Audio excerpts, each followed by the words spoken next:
Hello, hello, what's going on, church family and friends?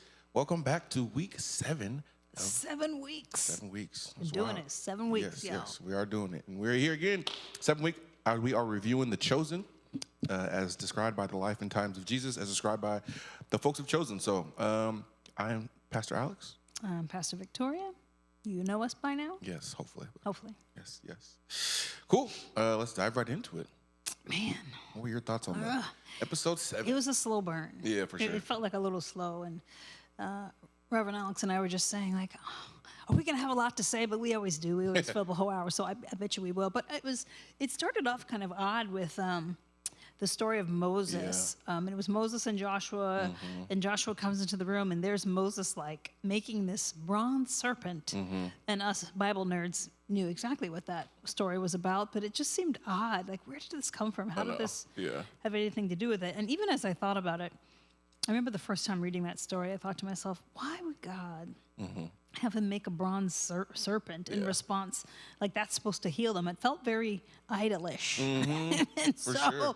I was like, So then I had to kind of take a step back and say, well, what is the meaning of this odd story? I mean, the issue is the people were grumbling and mumbling. They're wandering around the desert. They're complaining they don't have any food or water. And so God says, oh, you want something to complain about? And she sends them serpents. Yeah. And they bite them, and they're dying, and they're getting sick. And then God tells Moses to make this bronze serpent. And if people look on it, they have faith and believe they're going to be healed. Yeah. And so it was very idolish to me. It's interesting. What were you story. thinking? Kind of I was lost. Honestly, vulnerable moment here. I don't remember that story in the text. I was just like, what's going on here? Like, I didn't know what was happening. Like, I knew that they were always grumbling and stuff, but I didn't remember that story of, like, them building this. Because that's the serpent for, or that sign for doctors, right? Oh. With the Oh my goodness! See, I didn't. Yeah, that's the only thing. together. That's the only thing I was like, oh, that's where that comes from. So that makes sense. What? Yeah, it was a weird story. I mean, again, just the emotion behind it, like them painting that picture was kind of like, oh wow, I bet that's what Moses was feeling like. I bet that's what Josh was feeling like as he was going back and forth with them. But Yeah, and like to me, like doesn't feel connected to the story. It comes around at the end. Right. But it just was like, if I was the Israelites, I'd kind of be mad. Like, I made a golden calf, and you upset about the golden calf, but now you're making a bronze serpent? Yeah. So it's just so strange. And so I guess I just took a step back and I said, what's the meaning? And maybe the meaning is, like, sometimes God will ask us to do odd things, to have faith and believe in odd things, and there's something to that the rest of the world, and including Joshua, who was like his right hand dude, Right. who ends up entering into the promised land without Moses, by the way. Yeah. And so I just was like, this is so strange. It was strange, and I just think oftentimes the God of the Old Testament, First Testament, Hebrew Bible can come across as strange at first glance. I'm reading through Jeremiah right now, and it's a tough read. It's a tough read. A lot of smiting, and you know what I'm saying, right? Just smite thee. Right, and like God teaching them a lesson by giving them serpents, right? Like, obviously there's a lot to go into there. People writing it, giving their interpretations of what's happening, right? But it's just like, oh, this is weird. Like, why is this happening? So it definitely threw me off. I was just like, oh, okay, what's happening here? Like, we're going back to Genesis here. Like, what's Exodus actually? Exodus. Yeah. I was hoping. I'm like, this has got to come back, and it does. Yeah. It comes back around at the Yeah. end, but it was still strange. It was a stretch. Like, I think creative speaking from like, creating the actual the storyline of this episode, I was like, interesting one to choose. That's not a crazy popular story either, No, So it's like people. Anyway. So I mean, writers have chosen. Be better, okay? Be better. Be better. Do better. I mean, I know you're on your 5th season. The acclaimed 5th season that everybody's watching. Yeah. But still, anyway. But what about the next season? The next scene was. Is Matthew? It Matthew? Yeah. Right? Yeah, I mean, his neurodivergency was just shown and it was there in like very specific ways, and in I guess ways just important, or ways that the writers of the show thought was important to point out, like that he was a different person and that he was just like brilliant from birth, right? That like he had this intelligence and this numbers thing and just able to just do things that people with quote unquote regular minds can't do. So neurotypical folks, I should say, to do. So I don't know. That's what I got from that first scene where he's at home and he's like counting things. And he's looking through his, and then I think it's also highlighting his wealth. Yes. Right. Yes. The shoe. I mean, we think he only has 4 pairs of shoes, but most people have 1 pair of shoes, if any. And so I think they were highlighting all the different clothes, and he puts this nice jacket on, and he goes to this job where he has, security protecting him. Yeah, I know. And so I think that was the highlight of that, like both the neurodivergence and like the wealth. Yeah. I guess right now, think about it, it's probably showing what he was giving up to follow Jesus. All the money that he had, all his comfort, the guard, the centurion guard for him, all those things is kind of like juxtaposing that thing, that what he was giving up to follow him. Yeah. Which I thought was interesting, because in the scene with Jesus and Nicodemus, when Nicodemus is asking like, "Oh, are you here to disrupt Rome?" He's like, "No, I'm here to, establish another kingdom." But at the same time, when he calls Matthew out from his role, he is disrupting Rome, right? Yes. Because he's not serving Rome in that same way. So it's just funny, man. That's why following Jesus is funny, because I don't believe he's here to establish an earthly kingdom as president of the world, or whatever you want to say. Yeah. But he is doing an inverted kingdom in which we aren't serving the empire. We aren't serving the ways of this world, or all of these, the whims, the wealth, all those things. We're serving God, which causes us to give up some of those things, which does disrupt the empire's machinations, right? So I don't know. I just thought that was interesting, like that kind of juxtaposition was one of the things that stood out for me. I actually was quite irritated with that. Ooh, tell me more. Yeah. So what we're talking about, we're kind of skipping ahead, but the conversation that Nicodemus has with Jesus, right? It's preceded by Mary telling Jesus, "I'm so sorry. I didn't mean to, interrupt the you're basically your teaching," when she basically aids and abets the people who break open the roof. And he's like, "No, this was meant to be. This was a good thing. If you hadn't done it, someone else would have." And then she says, "Oh, by the way, this guy named Nicodemus, the one who tried to heal me, he came into the red quarter. Yes, he wants to talk to you." So they set up this conversation, and Jesus later on in the episode is talking to Nicodemus, and he says something like, Jesus says, "I didn't come to," what did he say exactly? "I didn't come to challenge Rome or to," and I was like, oh, wow, where is it? Oh, man, I wish I could find the exact words. He says, here we go. Jesus says, "I did not come to deliver people from Rome, but to deliver them from sin and spiritual death." I was like, That's when I went, "Oh, this evangelical roots are coming up." Yeah, for because it's, to me, it pointed to like salvation in the afterlife. Yeah, for sure. Rather than salvation on earth. And I was like, well, is it possible that Jesus came to do both? Yeah. Yeah. Sorry, go ahead. No, go ahead. I think this is why this is one of the reasons I'm still a Christian, is because I do think it's both. And I think that it's, there's so much room for us as Christians to be a part of liberation movements, right? There's so many ways in which we can still be Christians and still be progressive and still be, against empire, quote unquote. Yeah.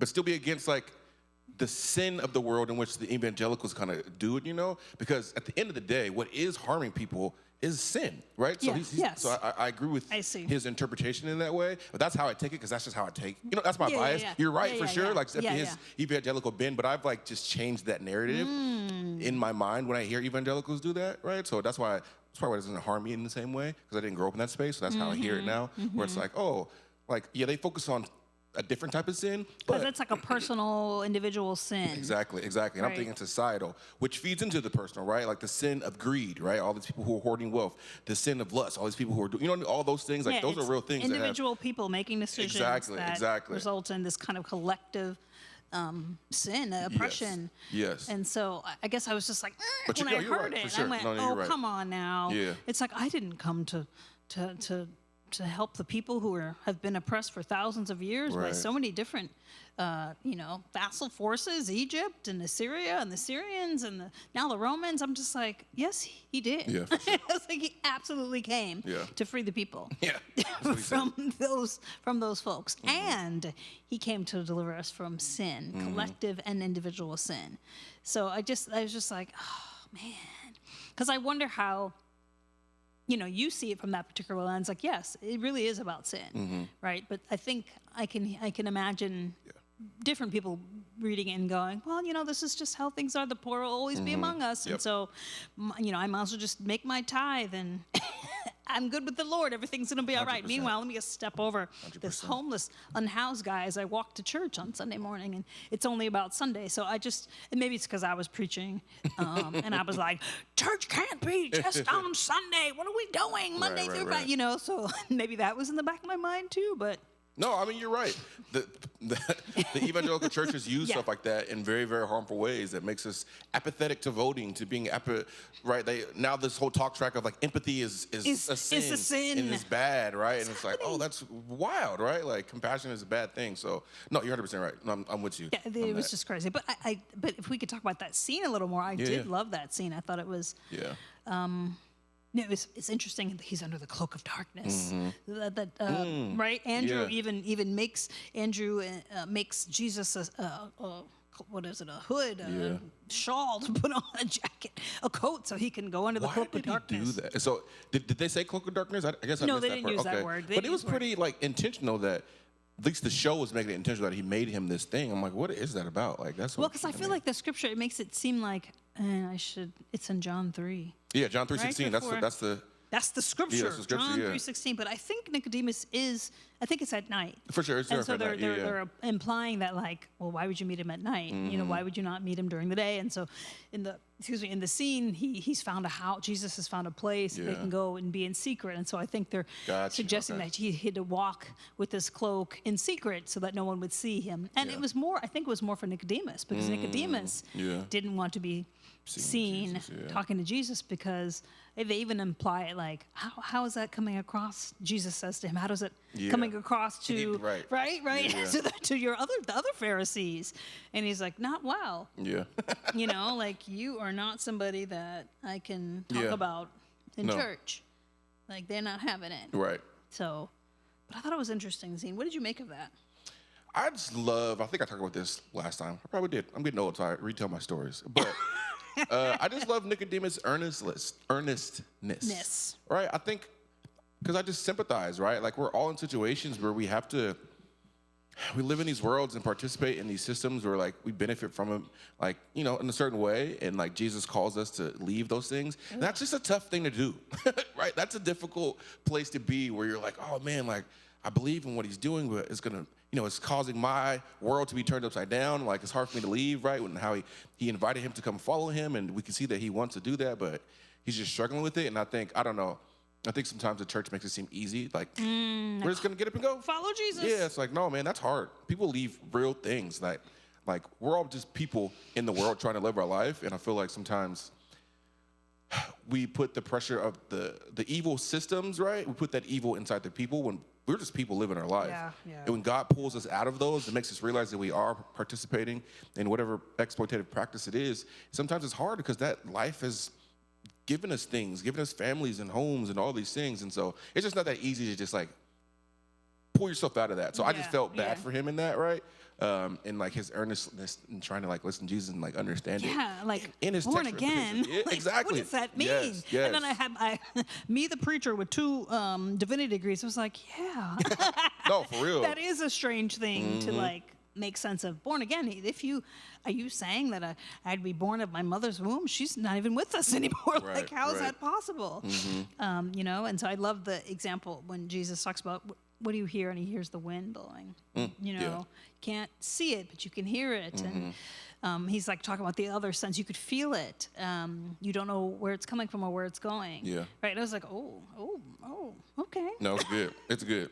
Born of the Spirit, like your spirit is born again. It's not the body that defiles. Right. Right. It's what comes out of the heart, what comes out of our thinking and our thoughts, and that's part of our spirit, right? And that has to change. Yeah. That needs to be born again. And I was like, ooh. Come on, Jesus. I know, yeah. Jesus, I gotta give the creators of the show kudos. Just I don't know them way that they're like the actor is doing Jesus really well. He's just doing Jesus really well. Like his sayings and like how he's really using metaphors in a way that, like, yes, I read the text and I see it and I know he's doing it, but just to see it acted out is just different for some reason. I know, It's like, it just brings it to life. I mean, yeah, it brings it to life. That's exactly what it is. Nicodemus, it fills in the blanks too, especially for the other characters who you don't hear from that much, like Nicodemus. I mean, the good Lord. Yeah. And like he said, there is no way that a person could do these things. He says to Jesus when he reflects on how the fact that he's like, I was just telling my wife was just saying. Yeah. No one could do this but God. And he was like, and I agree, there's no way you could do this without God's assistance, without God. And I believe you've had that assistance from God. And that's when Jesus says, how's that belief going over in the synagogue? And he's like, not so well, bro. That's why I'm here in the cloak of darkness at night trying to get some answers because I believe, and like he was clearly like believing in Jesus. I believe, like even though and maybe that's a message for us, even though he couldn't quite understand what we have come to know as doctrine, to be born again, you got to be born again. Like there's some things that we say, and sometimes it's hard to articulate or to like quite understand, but there's this feeling and then there's belief and there's this change that has taken place, and you're like, but I believe in Jesus. I may not be able to like articulate exactly what happened or what I witnessed, but like there is a change. There's a change, a wonderful change. A wonderful change, and there's this feeling, but then there's the feeling, and then there's being able to, like you said, okay, am I going to leave? Want me to leave the Pharisees and leave my wife and leave everything? High social status, like all that stuff, right? Like that's hard to do. I also just love like how Jesus really invited everybody, right? Like he invited the sinners, right? All the quote unquote bad people. Then he has Matthew, the tax collector, who's rich. And then he invited Nicodemus to be a part of him, right? Like which, by the way, is not in the Bible, but it's okay. I know, but we love this. But I would imagine that Jesus calls everybody into the table, everybody into to following him, even people like Nicodemus, you know. So I believe he did. Yeah, I think so too. That's the thing about the Bible, right? Like the Bible is just a record of things. It doesn't say all the things that Jesus did and all the conversations he had. Obviously, that would be more words couldn't be not enough words to be typed about that. But yeah, I don't know. I thought that was just compelling to me. Just reminded me of this Jesus and how I see Jesus and how good he is and how he really invites all people from all backgrounds, races, ethnicities, socioeconomic statuses in to follow him. And it's just our choice, whether we want to or not, whether we do want to sacrifice. And it's a process. It's an ongoing process because that wasn't just a one invitation he gave to Nicodemus. I'm sure he's inviting him along his life, the rest of his life, you know? So I mean, and this seems to be the episode where they're focusing on those who are lost, right? Matthew's lost, Nicodemus is lost.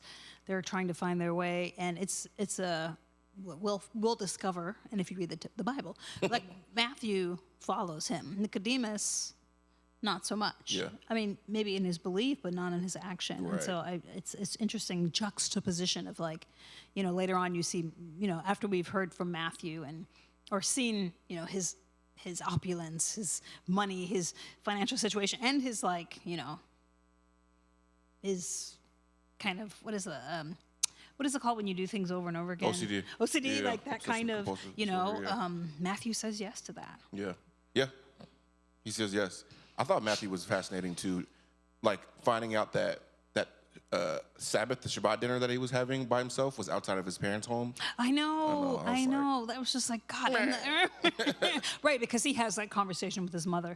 Something compels him to go to his mother's house. Why? Because you know, he's questioning everything he knows. And he actually says that, I'm questioning everything I know. And he's just like, you could see his mind racing. And like, so he goes home because, you know, what he knew is, I mean, even with that, he can't even count on that anymore, his family. And that's part of his own doing. But like, so he goes back there to like grapple. Yeah. And I love that story where his mother says, when you were born, the rabbis, they just knew immediately that you were someone different, special, like smarter. We wondered what you become, like what you use with this gift, and here you are using it for evil, essentially. I was like, oh my God, this is terrible. Poor Matthew. He's just having a crisis. Yeah, literally. A total crisis. Yeah. Who knows how old he was? So maybe it's a midlife crisis. But no, that was wild. And I don't know. Obviously, we have kids, right? So it's like, I don't know, man. That's tough. You know what I mean? Like, really just disown him and not even let him come to your house. Like, I don't know. That's a tough situation to be put in. I don't know. What do you think about that? Is that, I mean, yeah. I would never do that. Right, of course. Now, I mean, you know, I watch some of these crazy real true crime shows where like people kill folks and their parents want nothing to do with them. So, you know, I'm not putting that into my life. I even think, he's still my boy. But I think in that culture, that honor culture, I think culture has a lot to do with that too. Like it's just dishonorable, you know, and when I was doing my research for the sermon, which you guys probably have already watched, you know, I found out that tax collectors weren't even allowed in the synagogue. So like they literally they were considered unclean. And so they were kind of put amongst the group of like lepers and, you know, adulterers and like, you know, you just couldn't come to temple. And so to then imagine a family then going, it's like spending time with someone, you become unclean. They would become unclean by being next to someone who's unclean. So I think there's some honor stuff going on in there, and like this is people's livelihoods too. So I think there's that too, but I would have a hard time. Which That's is tough. You know, that's terrible. Yeah, it's tough. That's tough to be. Yeah, I don't know. That's an offline conversation. That's a tough. I know. That's a tough situation to be in. And I find myself feeling bad for the villains in the story. I know, but it's true. Like, well, because we all have a little bit of like stuff in us where we're like, yeah. I mean, I don't know if I could give up everything to follow Jesus. Like, you really want me to leave my husband and my son? Yes. Like, that's some craziness. Nope. That's a tough decision. That's what I'm saying. That's a tough decision. I think, you know, we just don't. In this world of moral purity in different ways, it's like right? This or that. Yeah, right. And I don't really think God operates that way, honestly. Right? I think it's like there's lots of gray in serving God. But in this scene, I just was compelled to be like, dang, man, that's cold blooded. Like, I don't know if I'd do it to my kids like that. Do it to my kids. You know, that's why perhaps that's why she sneaks him in. And she's like, your father, and then there was a whole conversation about his father doesn't have the store anymore. And he was like, oh, he loved that store. And it kind of implied that a lot of people were losing their jobs, or a lot of people were out of work because of the Roman occupation. Hello. And so that was just like, oh, but she was kind of hiding. There was a lot of things done in the dark. Yeah. Right? That's a good point. When you think about it, that conversation was not one that was supposed to be had. The woman Nicodemus and Jesus. So I think they're really kind of doing this parallel thing that's going on there. For sure. What'd you make of I can never remember his name, the centurion guy? Is it Gaius? Gaius, his centurion, yeah. He was like trying to tell his parents that he liked Matthew and he couldn't get it out. He's like, oh, there are some people who have a fondness for your son. It's like, just say you liked him, bro. We get it. Yeah, I think he was like, oh, you're actually, you know, for a weird guy, you're kind of smart. Right, kind of exactly. Thing, you know? Well, he had so much more courage. Courageous, yes. Than Gaius did, right? Like, Matthew was like, this is me, this is who I'm going to be, and this is the truth. I'll accept the consequences. Yeah, absolutely. Or Gaius like, nah. And then the part about, this was like, dang, when he was trying to tell his mother, like, they're here. These Romans are here. They're occupying. They're gonna need someone to do this. I'm good at math. Like, if someone doesn't do it, somebody else will. If I don't do it, someone else will. And she's like, oh, don't try to justify. And I was like, ooh, ow. You know, how we justify our behavior. For sure.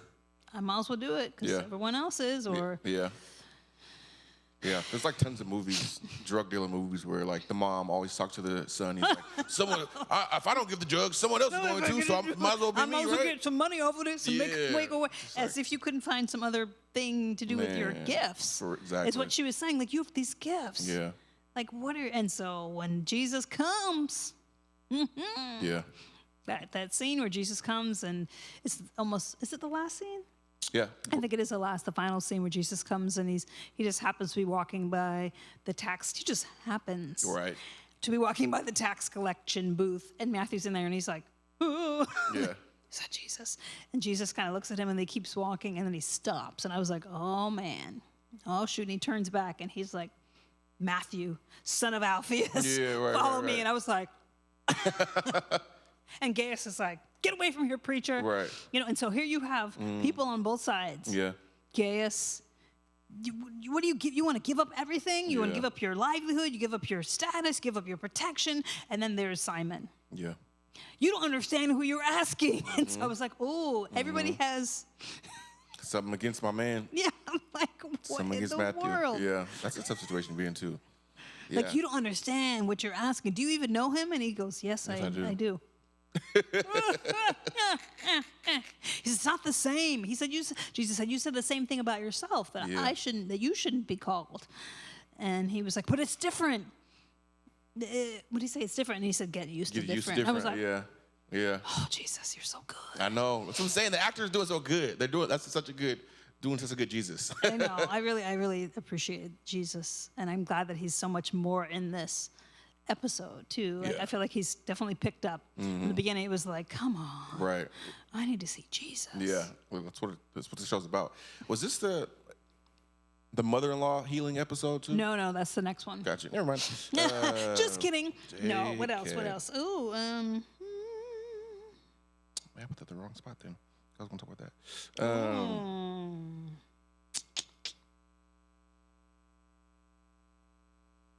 Oh, what about that scene with, and I never remember the head Roman guy, the head centurion. He barges into Nicodemus's house. Yeah. Remember that? So the wife is like, "Oh, our grandson's born." He's like, "What? A whole Yeah. month earlier, you got to come to the bris. I think it's what it's called." And he's like, "No, I've got I've got to stay," because he's so like, Yeah. transfixed on like finding out who Jesus is and learning more about him that he's even willing to miss his family. Yeah. Which I think says something that's interesting. But then when that centurion barges in, it just reminded me of like even, how would I say this?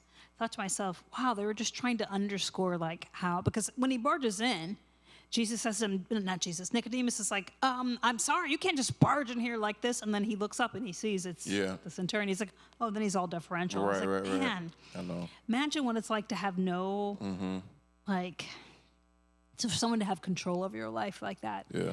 Even though you have some status, right? In his community, he's got status, he's got wealth, he's got means. There's always somebody that, in an oppressed culture, in a culture that's been colonized, someone still has control. And I was just 100%. like, ugh. That just was like, ugh, to me. No, that's real. I mean, it sucks to see like the effects of colonization right there. Yes. So, right, the power they have just walking in, barging into someone else's room, which we see is happening today, right, with our Latinx siblings right now, right? Like people just pulling them out of cars and walking into their homes with all impunity, right? Just it sucks. Yeah, it's just like, so there's nowhere safe. Exactly. Nowhere I can be. Nowhere safe. No matter how much status you have, no matter how high you go, right? It's like those people of color who like get these spaces and they forget that they're a person of color. It's like, don't forget, they give you these positions and jobs and titles, but they still have the power over you. Yeah, right? and like it's like all those people who voted for Trump and they thought somehow that I'm gonna be the black that the good black or the Latino black. They're gonna they care about us. And next thing you know, it's your mother and your cousin and 100%. You're being sent to a place you never knew. Yeah. And it's like that's the cost of kind of allying yourself with evil. Yeah. Honestly. Yeah. Baldwin calls it the price of the ticket, right? The ticket to admission to get into To the club. get into the amusement park, right? It costs your soul, right? It costs your people. It costs your humanity, your dignity, to really do that kind of stuff. So it's just unfortunate. But that's why also following Jesus should be appealing to Nicodemus, knowing that he actually is not free, right? No matter how much money you get, how much status you get from the Romans, like you really are never going to be free. There's always going to be somebody who barges into your house at any point in time. But with Jesus, that's not the life that we live, right? Like Jesus is in control. It's just a different way of living, different way of thinking, different way of being that I just love in following Jesus, and that no one can do any harm to me, right? Because even if you like kill me, quote unquote, like I'm gonna go be with Jesus. So it's like, right. I do like the fact that Nicodemus tried to like push back on homeboy, who's like trying to basically inquire Yeah. about who Jesus is and to learn more about him. And he's like, you know, preachers have a tendency to become politicians and they spread like weeds. And then he's like, your wife should know, she's a gardener. And I'm just like, yo, if it was me, I'd be like, first of all, take my wife's name out your mouth. But, you know, he can't even say that. Yeah. But then the next thing Nicodemus says, it's like, some flora spread their seeds when trampled. I was like, oh, see? Yeah. You know, how do you know you're not creating a martyr? I was like, bing bong. Right. Nicodemus knew. Nicodemus knew. Yeah. Nicodemus knew. And he said, I'll take my chances. It's like, oh. I thought to myself when I heard that was a stupid choice. And I thought, well, it's all according to the plan of God. Like, you had to take your chances because this was the plan. Yeah. You know, like Judas. Right. You know, Yeah. someone had to betray him. Do it. Yeah. Could it have been anybody else, or did it have to be Judas? It had to be someone up close. That's true. Did Judas handle the money? I forgot. I mean, I don't know. I know. So why did he make, I guess, not think with the storyline. He could have made Judas the money guy, but he's in the story right now. It looks like they're making Matthew the money guy because he can count. Yeah. Oh, right. Yeah. Well, Judas isn't there yet, so we'll see what happens in episode 2. I mean, season 2 if he shows up. I know. I'm very invested into this show now because I want to see how the pictures that they continue to paint of these people is just so fascinating to me. Yeah, I'm waiting. I know you already alluded to it. I'm waiting for the next episode where Jesus heals Simon's mother-in-law because that is in the scriptures. That is in the scriptures, yes. I'm interested in talking about that because I have a little beef with that. Ooh. Because, I mean, the Bible, not the episode. Yeah. Because then she gets up and starts waiting on them. I was like, Yeah. But but I think it can be redeemed. I think it can be. Yeah, redeemed. for sure. But there's some very real beef there, for sure. I was like, There's some very real beef there because she gets up and starts doing her womanly duties. yeah, you better start cooking and cleaning. Yeah. But if it was Jesus, I'd be like, what you want, biscuits and gravy? Right. What do you make of, speaking of women in the story, what do you make of Mary in Jesus' conversation when she does tell him about Nicodemus and like, oh, I didn't want to burden you. I didn't want to like bother you while you were teaching. I thought I liked what they did because it seems like she's kind of like, oh, sorry, which is good. I mean, if it was Jesus, I'd probably be like, oh, what did I do? For sure. I thought that was, I mean, maybe I would have said the same thing. I don't know. But he did say, you're sorry that a man who hadn't been walking. Right, yeah, exactly. suddenly has this full day of and she was like, good point.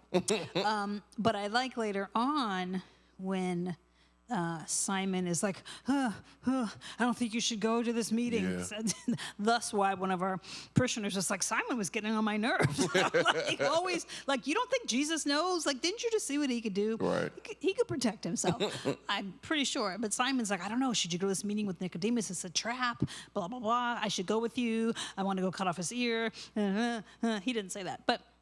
And then Jesus says, Mary has good intuition. Yeah. I trusted Mary. Yeah. And so I like the fact that while the first scene, she seems like someone who's like, well, I'm so sorry. Like, then he's like, but it's sort of like outweighing her a little but she's got good intuition. Yeah. Like I trust her. She knows. She's been around the block and she knows a person's heart. Yeah. And don't you trust me too? So I kind of like that. If you would say that she seemed very flawed in that moment, I think it was redeeming to say she's someone with good intuition and trust. And, Right. Yeah.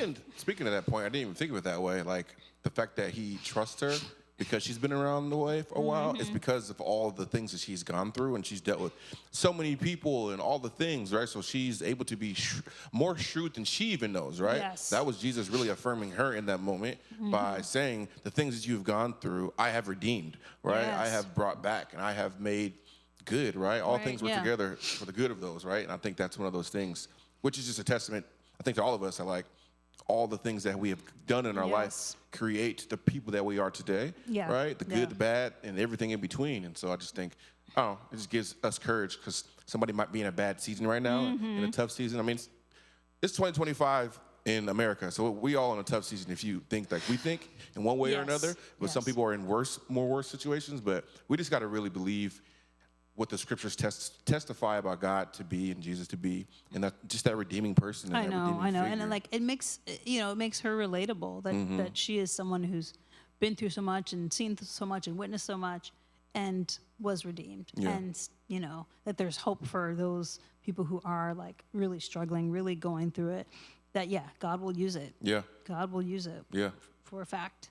Yeah, 100%. I mean, to me, that's the interesting part about the cross, right? The cross is the Roman symbol of execution, right? Like this really ugly thing, yes, right? But when Jesus takes it, and now it's this, this thing that we have on our table here, right? Absolutely. That we view as our sign of salvation. So the gateway to salvation through Jesus. So I don't know. I just love how things are Jesus does that, right? Flipped. I mean, you and I talk about like being motherless children. I mean, we're adults. Right.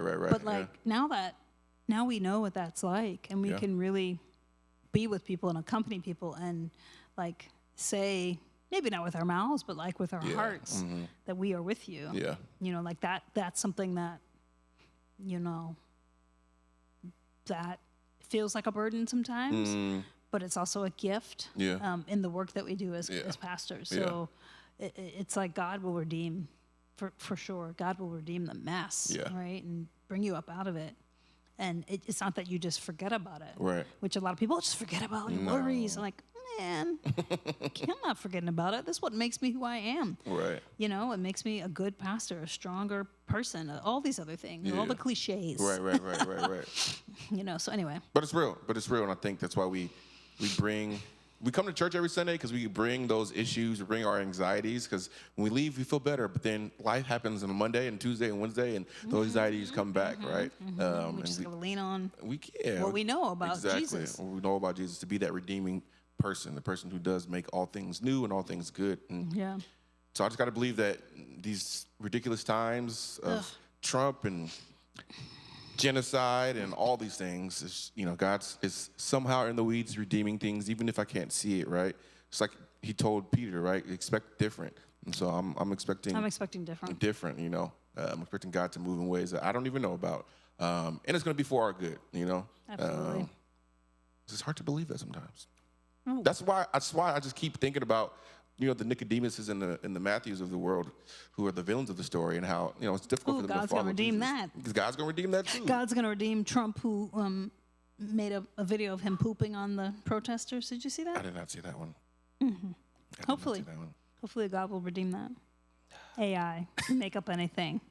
Flying a plane, pooping on the protesters across the country. This is our commander-in-chief. Our sitting president, and this is why I know I'm not God, because I don't have good thoughts about that. Listen, God, you gonna redeem that? Yeah. Maybe. Somehow. Maybe God will be like the Old Testament smiter. Smite him. Smiteth thee. Yeah. It's up to God, though, not up to me. That's true. But that's why we're not God. Yes, I'm so happy, because that sounds like a hard job, and I don't want it. We're ridiculous. Yes. And we love this. Yes. And we love you. Yes. Anything else from you? I think that's it. Yeah. Well, come on back next week for the very last episode about The Chosen. Who knows what we'll do after this? We'll see what happens. We'll see. We enjoy it, chatting it up about the Bible, so we'll see what we got going on. We appreciate y'all. We'll see you back for the last episode. I'm excited for it. I already watched it. It's great. It's good stuff in there. Woman at the Well and all kind of stuff. So it's good. So. All right. See ya. Bye.